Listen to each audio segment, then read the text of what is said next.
Bonsoir, chères participantes, chers participants. Bienvenue pour ce webinaire, donc une conférence témoignage que vous allez suivre tout à l'heure, qui va être donnée par Yasmine Nuniguet. Donc voilà, pour ceux qui ne me connaîtraient pas encore, je suis Stéphanie Wapaya du secteur des cours et formations suisse romande. Et voilà, j'ai le plaisir de vous introduire ce soir le programme. Donc là, vous allez avoir à peu près une demi-heure de conférence. Donc voilà, Yasmine va vous partager son expérience et faire le lien entre justement tout ce qu'on a un petit peu vécu avec cette période de confinement, de post-confinement et la sclérose en plaques. Et ensuite, à la fin, vous allez avoir la possibilité de poser des questions en direct, mais par écrit. Donc, pour ça, vous avez en haut à droite de votre écran, vous avez une petite flèche orange. Et si vous cliquez dessus, à l'intérieur, vous avez un onglet questions. Donc, c'est à l'intérieur de cet onglet que vous pouvez écrire vos questions. Et moi, je me reconnecterai aussi à ce moment-là, comme ça, on fera ça en direct avec Yasmine. Et le webinaire, après, prendra fin à 17h45. Donc, voilà, moi, je vous donnerai aussi juste avant la fin du webinaire, encore 2-3 indications sur la suite des prochains webinaires. Et puis, voilà. Donc, en tout cas, moi, je vous souhaite une très belle conférence, un bon suivi. Et puis, je vous dis à tout à l'heure. Donc, je vais juste me connecter avec Yasmine. Donc, je vous remercie pour votre patience.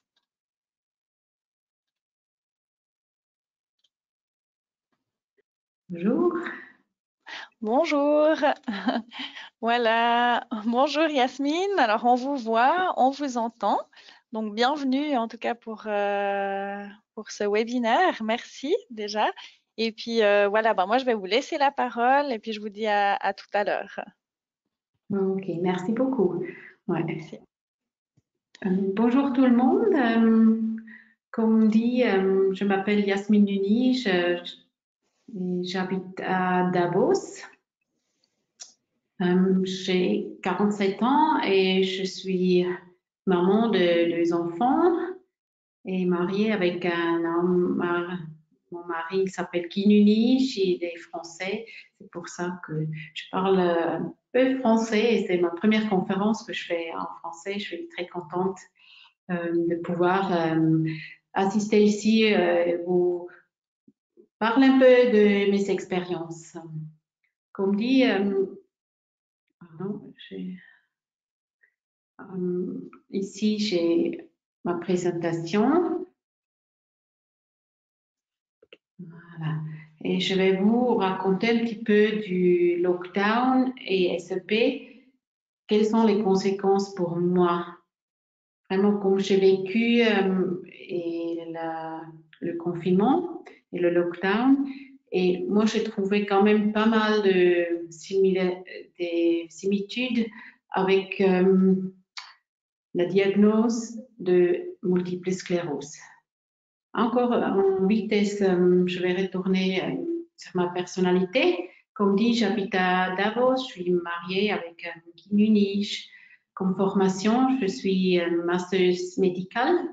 Vous voyez peut-être aussi à l'arrière-fond des images des corps humains, parce que c'était toujours une passion de moi, le corps humain, et comment on arrive à rester sain et ou sinon obtenir une bonne santé, une bonne forme physique. Et depuis 2004, j'ai mon propre cabinet et je travaille comme thérapeute et masseuse. Et j'ai deux enfants, Björn qui est né en 2000 et la fille Fiona qui est née en 2004. Mais c'est plutôt, je vais vous parler aussi de mon passé sportif. J'étais jusqu'en 98, j'étais à l'équipe suisse, mais sur ski de fond, pas ski alpin. Et j'ai participé en 94 au jeu Lillehammer comme skieuse de fond. Et j'ai arrêté vraiment en 98 la carrière skieuse de fond parce que j'étais blessée et j'avais plus trop envie. C'était vraiment très difficile à avoir les études et le sport. Je me voyais plutôt comme maman aussi, mais j'ai jamais arrêté de m'entraîner et surtout j'aimais beaucoup courir. Et la course à pied, c'était devenu ma deuxième passion. Et je suis repartie pour une deuxième carrière. Course à pied, trail running, marathon et surtout les longues distances. Et là, c'était vraiment le Swiss Alpine Marathon à Davos. Peut-être que vous connaissez cette course-là. C'est une longue distance. La distance était 78 km avec plus de 2000 mètres de dénivelé. J'ai gagné cette course 7 fois et c'était vraiment pour moi le déclenchement d'une deuxième carrière. Et la première fois où j'ai gagné cette course, c'était en 2005 et la dernière fois, c'était en 2016 où j'ai gagné cette course-là et je continue à m'entraîner, je continue à faire des courses encore un peu plus longues, l'Ultra Vazan 90 km où j'ai pu gagner aussi 2 fois. Et je raconte ça parce que c'est pour moi quand même un parcours qui me donne aussi ma personnalité et c'est peut-être aussi important pour la suite de ce séminaire. Parce qu'il y avait aussi un jour, c'était en 2011, où c'était plus un jour comme les autres. C'était vraiment ouais, je pense pour beaucoup de gens comme moi qui ont eu une nouvelle qui était vraiment bouleversante. Plus rien n'était comme avant. C'était en 2011 quand j'ai eu un diagnostic de multiple sclérose.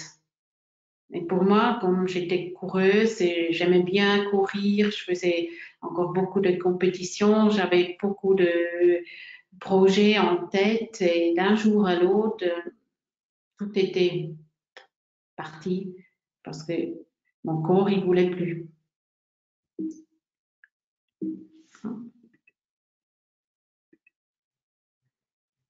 Vous voyez ici, j'avais plus d'objectifs. J'ai dû rester à la maison. J'avais des peurs, des angoisses. Je me suis dit, comment je vais continuer? Je connaissais pas la suite. C'était vraiment une sensation de vide ce jour-là ou même les jours après. Et quand on a vécu ce confinement cette année, c'était à peu près les mêmes émotions. Parce qu'on a, d'un jour à l'autre, on n'avait plus les possibilités d'aller au travail. Toutes les vacances, tous les projets, tout était parti. On a dû rester à la maison. On avait quand même peur, des angoisses, on ne savait pas ce qui nous attend et on n'osait plus faire des projets. C'était vraiment une situation très, très difficile pour nous, pour tout le monde. Et là, j'ai remarqué, c'était quand même très similaire avec les émotions que j'ai eues quand j'ai eu ma diagnose, les diagnostics, pardon. C'était vraiment un peu angoissant. C'est pour ça que j'ai pris cette image. Pour moi, ça veut dire ouais, comme je me sentais et je pense aussi beaucoup de gens comme vous avaient les mêmes sentiments. Et comme dit, pour moi, c'était un peu comme quand j'ai eu le diagnostic en 2011 de SEP. Et ça m'a aidé aussi cette année, quand il y avait le confinement. Je dis, même en 2011, j'ai passé le cap, j'arrivais à surmonter, me motiver, de me dépasser et de gérer cette situation très, très difficile. Je voyais quand même une petite lumière qui revenait et qui me donnait beaucoup d'espoir et aussi peut-être l'énergie de continuer. Mais c'était pas possible tout seul. Pour moi, c'était très, très important, la famille, mes amis, les proches, aussi le travail, le social. Et ça m'aidait d'avancer. Parce que au début, on n'osait plus, j'osais plus avancer parce que j'avais peur de prendre des décisions. Je connaissais plus mon corps et quand même, c'était important d'entretenir son corps parce que pour moi, le sport, de bouger, c'était vraiment quotidiennement et c'était pour moi très difficile de plus pouvoir m'entraîner et aussi d'entretenir son mental. Et ça m'était jamais aussi présent l'importance du mental. Et même là, pendant le confinement, je voyais, il y avait des gens qui arrivaient très, très bien ou très vite gérer cette situation. Et il y avait des personnes qui étaient très négatives, qui avaient plus de mal et pour eux, c'était encore plus dur parce que le mental, il suivait plus.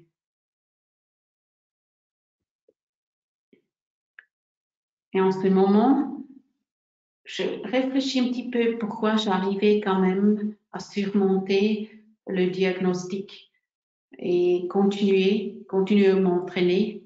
Et même après le diagnostic, j'étais capable de courir encore plus vite.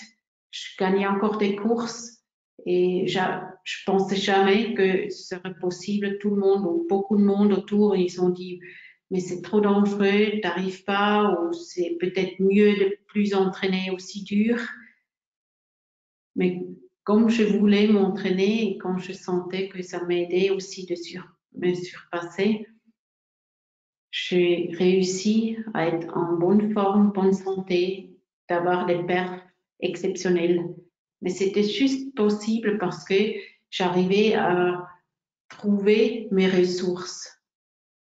Peut-être vous connaissez les mots ressources, on parle souvent quand on parle de la nature, de l'environnement, mais on oublie un petit peu les ressources qu'on a en soi aussi. C'est pour ça que je veux vous montrer un petit peu comment on peut trouver ou retrouver ces ressources ou qu'on se fait un peu plus de conscience de ce qu'on a en soi ou même aux alentours. Et quand on parle des ressources, on parle des ressources internes et des ressources externes. Et d'abord, je pense que c'est les ressources internes, c'est un peu pareil, c'est les ressources personnelles aussi. C'est le savoir, le cognitif, l'attitude, la personnalité. En fin de compte, c'est tout le potentiel qu'on a en nous. Et souvent, on oublie, ou c'est normal, on ne se rend pas compte qu'on a tout le monde a ses ressources. On est plutôt les gens qui cherchent ce qu'on n'a pas, ou peut-être ça c'était pas bien, ou ah oui, j'arrive pas à faire ça, je suis pas capable de faire cet exercice-là. Mais il faut plus en plus penser à ces ressources qui aident à avancer. Et je pense que c'est très important que n'oublie pas vraiment ces ressources personnelles, ces expériences, c'est tout ça pour avancer, pour avoir un peu plus de confiance aussi en soi. Mais on a aussi beaucoup de ressources externes. C'est les ressources sociales, c'est comme la famille, les amis, le travail ou les formations ou un team. Tout ça, ça nous aide à peut-être continuer ou à progresser. Et les ressources matérielles, qui sont pas négligeables, c'est comme une voiture, une maison, les habits ou les équipements sportifs. Ça nous donne quand même aussi plus de confiance. Ça nous donne aussi un sentiment de sécurité. Et après, on a encore les ressources institutionnelles. C'est comme les associations, peut-être une église ou un sport, c'est des fédérations. Et tout ça, ça nous aide à être les personnes qu'on est en ce moment. Et si on se prend le temps et on regarde toutes les ressources qu'on a, les ressources personnelles, les ressources sociales, matérielles, institutionnelles, on sent quand même qu'on a beaucoup autour qui nous aident à avancer. Et je pense aussi pendant le confinement, peut-être vous voyez, il y a quand même des éléments qui étaient très très importants, je pense. Avoir un toit sur la tête d'une maison ou un bel appartement quand on est obligé de rester à la maison, c'est quand même très important. Quand on a des amis, même si c'était que en téléphonant, ou la famille qui était ensemble, qui se soutenait, ou peut-être aussi des associations comme la SEP, l'association qui aide aussi si on a des soucis. Là, on se rend plutôt compte de ce qu'on a tous comme ressources. Je vous invite, si vous avez envie, juste prendre un feuille de papier et un crayon.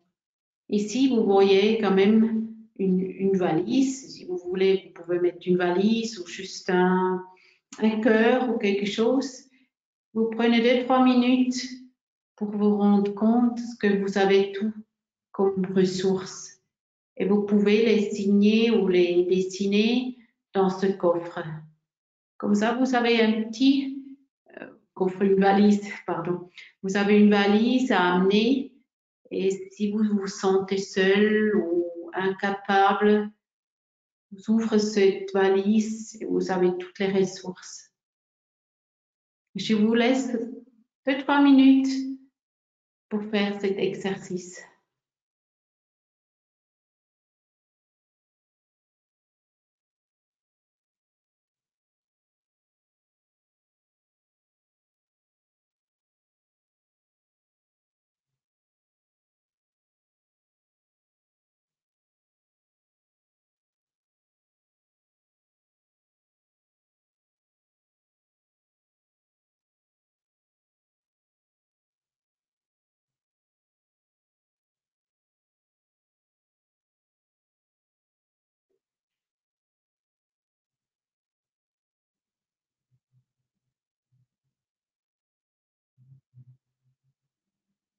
Vous pouvez y mettre toutes les ressources que vous passent dans la tête, des ressources personnelles, sociales,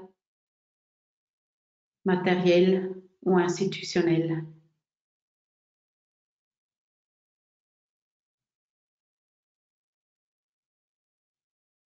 C'est un bon exercice aussi si vous avez un examen ou vraiment quelque chose de très difficile à faire.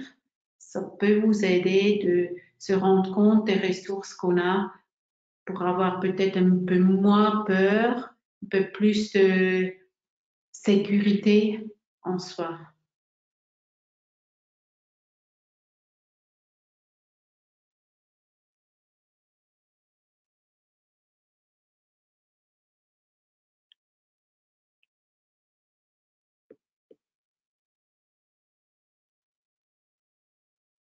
Et à côté, toutes ces ressources, pour moi, c'est très important que j'ai retrouvé mon équilibre.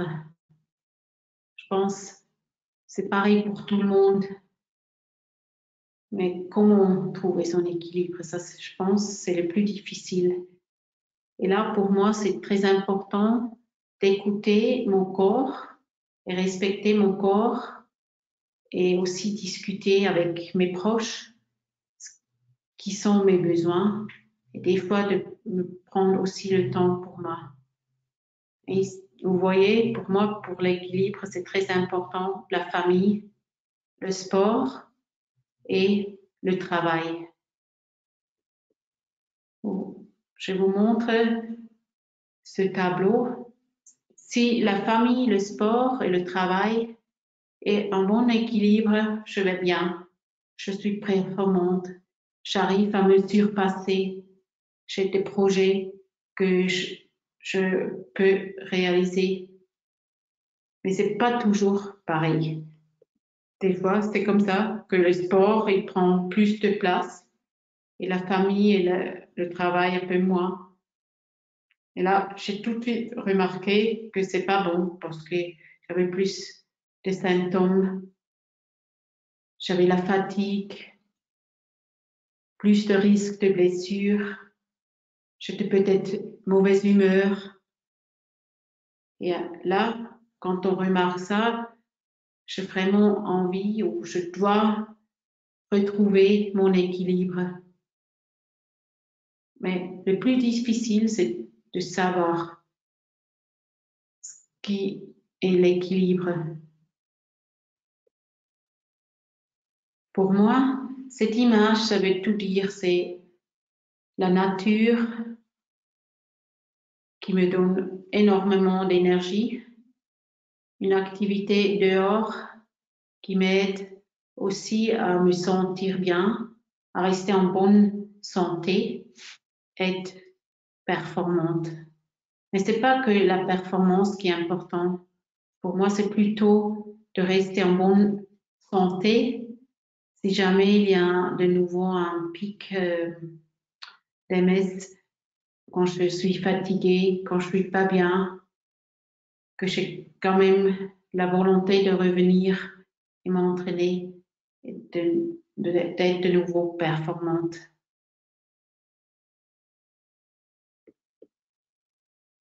Ici, vous voyez un grand croisement. Ça aussi, c'est pour moi une image qui veut tout dire. Parce qu'au début, même avec le diagnostic de sclérose à plaques, j'avais peur d'avancer parce que j'avais peur de ne pas arriver à mon objectif, qu'il y a de nouveau des problèmes de santé qui m'arrêtent sur mon chemin. Et dès que j'avais de nouveau des projets, j'étais capable d'avancer. Et il y avait quelqu'un qui m'a dit, écoute, il faut juste avancer, il y a plusieurs chemins qui mènent au bout.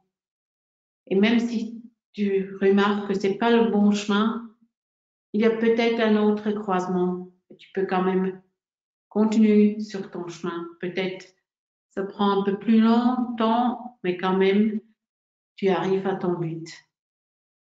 Et même maintenant, quand des fois on a un peu peur de prendre une décision, mais il faut quand même prendre la décision. Je me prends cette image avec des croisements pour me dire, bon, je fais une décision, mais c'est pas une décision pour toute la vie. J'ai toujours la possibilité, peut-être au prochain croisement, de prendre un autre chemin. Et pour moi, ça, c'est très important et ça m'a quand même aidé à avancer quand j'avais le diagnostic. Et même maintenant, avec le confinement ou après confinement, on sent quand même encore l'incertitude, on n'ose pas encore faire ou prendre trop d'objectifs ou trop planifier, mais il faut quand même continuer. La vie, ça continue. Il faut prendre des décisions et même peut-être dans un mois, c'est complètement différent ou même peut-être déjà demain. Mais si c'est comme ça, on va prendre l'autre direction ou on continue quand même sur notre chemin.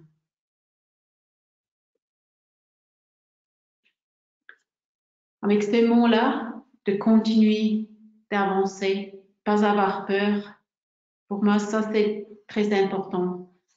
Et j'ai remarqué ça en 2011 avec le diagnostic. Ça a pris du temps, mais je suis très, très contente parce que j'ai beaucoup appris dans toutes les années quand j'avais des problèmes de santé.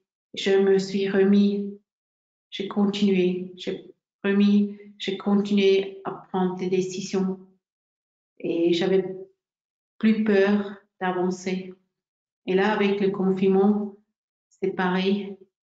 Il ne faut pas avoir trop peur de prendre des décisions. Il faut quand même avancer. Il faut être prudent, mais quand même, il faut avancer. Et il faut se rendre compte des ressources qu'on a autour. S'il y a un moment où on se sent seul, où on ne se sent pas bien, on a peur, il faut regarder autour et voir tout ce qu'on a, les ressources en soi, mais aussi les ressources qui sont aux alentours, comme la famille, les amis, peut-être des autres institutions. Il faut juste être consciente de tout ce qu'on a. Avec ces mots, je vais vous remercier. C'était juste une petite idée comment je fonctionne et ce confinement et le diagnostic, pour moi, c'était quand même des moments très émotionnels, très importants dans ma vie et on va voir ce que ça va donner pour les prochaines années. Merci beaucoup pour votre attention. Je vous souhaite une bonne après-midi et peut-être une autre fois. Merci. Bonjour Yasmine, rebonjour, merci beaucoup pour votre témoignage. En tout cas, c'est très sympa. Mais enfin, voilà, merci pour toutes ces astuces et merci pour votre disponibilité. Donc là, avant de se quitter, justement, si vous le souhaitez, vous pouvez poser des questions, voilà, par écrit. Donc là, vous avez à disposition 10 minutes et Yasmine y répondra volontiers. Ou si vous avez un autre commentaire ou quoi que ce soit. Donc voilà, pour l'instant, en tout cas, j'ai rien. Donc voilà, on va peut-être attendre quelques minutes. Après, je ne sais pas si vous voulez profiter de dire encore quelque chose, Yasmine, en attendant que les questions ou les commentaires arrivent. Oui, n'hésitez pas si vous avez des questions ou des autres questions qui ne sont pas en rapport avec le confinement. Je suis à votre disponibilité. En tout cas, merci, oui, c'est très chouette. Alors là, ben, j'ai une personne qui me dit merci pour ce témoignage et félicitations pour votre détermination et vos exploits. Donc, Merci beaucoup. et une autre personne aussi qui a une remarque donc qui dit merci de ce témoignage. Et est-ce que vos symptômes évoluent encore ou bien est-ce que ça s'est stabilisé par rapport à vos activités? Oui, souvent j'ai vraiment des pics, surtout j'ai des problèmes au niveau des jambes, des fourmillements ou des douleurs profondes. Et la plupart est parti après quelques semaines. Et quand j'ai vraiment un nouveau pic, des fois c'est aussi la fatigue, mais j'ai pas des symptômes qui sont restés. C'est souvent vraiment dans des pics où je dois vraiment réduire. Oui, aussi au niveau du travail, surtout aussi l'entraînement pour donner au corps la possibilité de régénérer. Mais sinon, vraiment dans le quotidien, j'ai pas, oui, je suis pas handicapée ou c'est surtout pendant des pics où je sens que je dois réduire le volume. Et voilà. Mhm. Merci. Et j'ai une autre personne qui dit que vous parlez de décisions, voilà, des décisions à prendre. Alors, est-ce que vous pouvez vous illustrer par un exemple? Oui, c'est souvent, oui, on sait, surtout pour moi, si je parle au niveau des performances du sport, pour moi, c'était pas évident de prendre la décision si je vais aller à une compétition ou pas. Surtout le premier temps avec après le diagnostic, je dis, bon, je ne sais pas si j'arrive encore à faire une course, une compétition, si c'est bon pour mon corps ou pas. J'avais vraiment peur, mais quand même, j'avais envie de refaire l'expérience si je suis encore capable de faire des courses. Et vraiment, parce que j'avais quand même quelques années déjà de vie de sportif de haut niveau, c'était pas, oui, on a discuté, c'était pas aussi grave de plus pouvoir faire des compétitions, mais quand même, j'avais encore envie.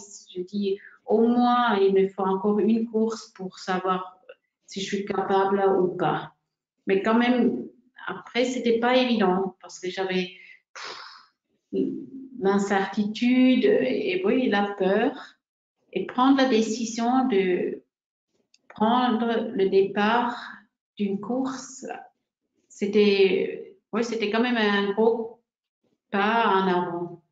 Et c'est plutôt ça, comme quand je parle de décision, de prendre aussi un objectif. Oui, c'est ça. Des fois, c'est plus facile de juste dire, oui, peut-être, j'aimerais bien encore faire ça, ou oui, si tout se passe bien, je pense que je pourrais faire ça. Mais vraiment dire, je veux faire ça. J'ai envie d'aller là-bas. C'est ça, c'est plutôt la, oui, pour moi, c'est plutôt ça que je veux dire avec des décisions. Donc, aussi là, j'ai refait une formation. Ça aussi, c'était pas, je dis bon, oh, j'ai un peu peur, peut-être c'est trop encore faire une formation avec, oui, la famille, sport et euh, le travail et de prendre cette décision pour avancer dans ma vie. Oui, c'est pas toujours facile de prendre des décisions, mais quand même, si on veut continuer, quand on veut progresser dans la vie, je pense qu'il faut prendre des décisions.